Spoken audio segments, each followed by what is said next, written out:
आप कोई और सीट बताइए जहां से आप चुनाव जीत सकते हैं गोरखपुर से निकलकर। कहीं भी उत्तर प्रदेश, पूरे देश के अंदर कहीं भी आप कहें तो हैदराबाद से चुनाव लड़के जीत सकता हूं।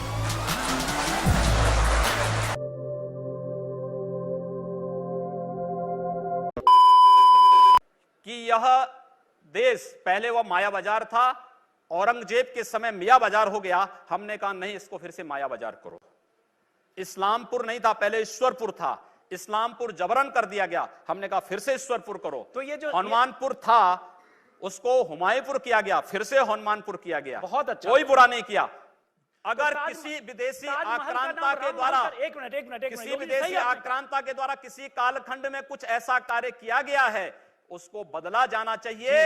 यह देश की सांस्कृतिक आजादी की लड़ाई भी है। सही बात है। तो आप ताजमहल का नाम राम महल कर सकते हैं, क्यों नहीं करेंगे? कर देंगे, बिल्कुल किया जाना चाहिए। आवश्यकता है तो किया जाना चलेगा। तो जो मुमताज महल के लिए शाहजहां ने ताजमहल बनाया, उसको जांच का विषय है, चर्चा करिए ना इस पर कभी खुले मंच पर। अच्छा, तो इसका मतलब जो भी पुरानी विरासत है, अगर कहीं लाल कोई विरासत नहीं, कुतुब मीनार जो देश के हित में होगा हमें वह कदम सख्ती के साथ उठाना चाहिए, बिना सोच, बिना लौंग लपेट के। तेरा बाप आप हिंदुत्व की बात इस लेवल तक करते हैं कि 2005 में एटा जिले में 1800 ईसाइयों को आपने कन्वर्ट कराया। हाँ, मैंने हिंदू बनाया है, परावर्तन है वो।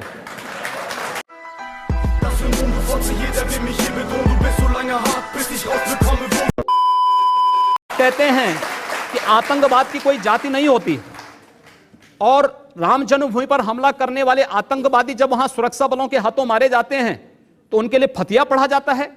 क्यों नहीं उनको अमेरिका की जैसे ओसामा बिन लादेन को अमेरिका ने समुद्र में डाल दिया, पता ही नहीं लगा कहां चला गया, वैसे क्यों नहीं उनके साथ व्यवहार करते हैं? फिर जब उसकी कोई जाति नहीं, उसका कोई मजहब, कोई धर्म नहीं, उसके साथ इसी प्रकार का व्यवहार करिए आप। क्यों उसको फिर जाति के दायरे में, किसी मजहब के दायरे में उसको कैद कर देना? ये तो आप कर रहे हैं कैद, मैं नहीं कर रहा हूं।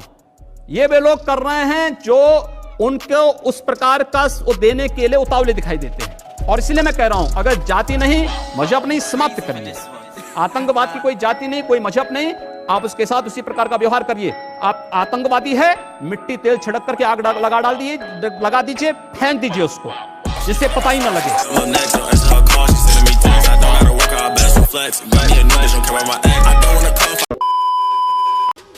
लोगों ने कहा कि इतनी बड़ी संख्या में श्रद्धालु आएंगे, दिल्ली से, राजस्थान से, पंजाब से, हरियाणा से, उत्तराखंड से, उत्तर प्रदेश से, अन्य राज्यों से आएंगे, कौन सुरक्षा देगा? अरे हमने कहा ये हमारी जिम्मेदारी है सुरक्षा देना।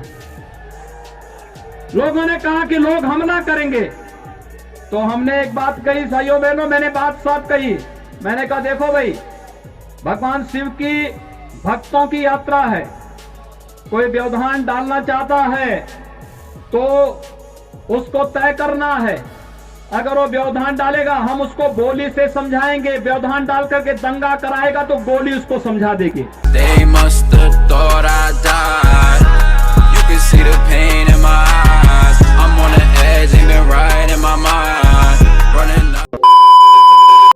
दुनिया के सबसे बड़े लोकतंत्र में न्यायपालिका की ताकत क्या होती है? से राम जन्मभूमि से संबंधित फैसले के समय साबित हो गया। और जो कहते थे कि खून की नदियां बहेंगी, यहां तो एक मच्छर भी नहीं मरा।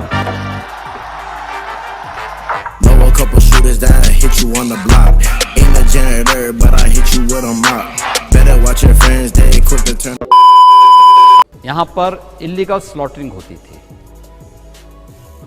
हम लोग जब पहले दिन चार्ज लेने के बाद हमारा मंत्री परिषद बैठा था, हम लोगों ने प्रशासन से जानना चाहा कि भाई ये एनजीटी और सुप्रीम कोर्ट ने कुछ आदेश जारी किए हैं, क्या है सब, क्यों इसमें कार्रवाई नहीं हो रही? कहा साहब ये कभी नहीं हो सकता है। हमने कहा जो कभी नहीं हुआ वही तो करने के लिए हम लोग आए हैं, और इसीलिए इलीगल स्लॉटरिंग 24 घंटे के अंदर बंद होनी ही चाहिए, ये हम चाहते हैं। तो जो इलीगल स्लॉटरिंग कर रहे थे तो बेरोजगार होंगे ना, लेकिन बेरोजगार के लिए उनको मजदूरी करनी पड़ेगी, मनरेगा उनके लिए है। वे लोग अगर अपराध करेंगे ठोक दिए जाएंगे, और वही कार्य हम कर रहे थे।